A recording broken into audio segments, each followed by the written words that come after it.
Ito ang isinambulat ni Lieutenant Colonel Achilles Segumalyan noong standoff sa Marine Headquarters noong isang linggo. Ayon sa sources ng ABS-CBN mula sa ranggo ng Marines na nasa aktibong serbisyo at maging retirado na, matagal nang kinikimkim ng mga Marines ang kanilang sama ng loob. Nagsimula ito sa pag-recall sa Maynila 2 araw matapos ang eleksyon noong May 2004 kay dating 1st Marine Brigade Commander Francisco Gudani, ang command na hinawakan ni Colonel Ariel Querubin kamakailan. Ang ipinalit ay si Colonel Gomiendo Perino ng Army.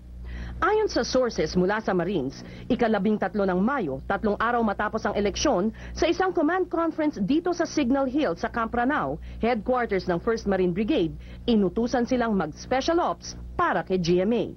3 battalion commanders ang nasa pulong at nag-walk out sila.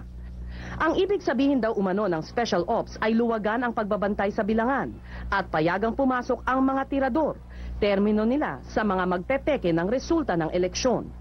Ang ulat na ito ay minsan ng kinatigan ni Senador Rodolfo Biazon, pinuno ng komite na nag-iimbestiga sa Garci tapes.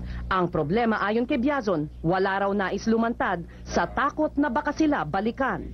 Merong nakausap ako na yun nga, the first gentleman went to Marawi, he met somebody there, and then there are other information. I was trying to get them in. But because ang unang witnesses ay si Gudani at saka si Balutan, at on the same day, they were threatened with a court-martial, nag-atrasan itong mga nakausap ko.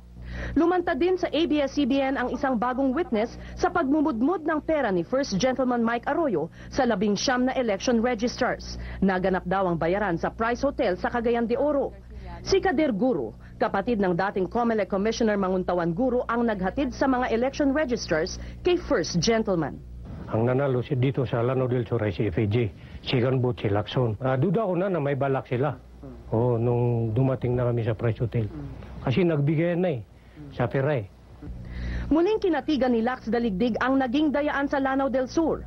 Anya, hindi magkatugma ang election returns sa provincial canvas doon.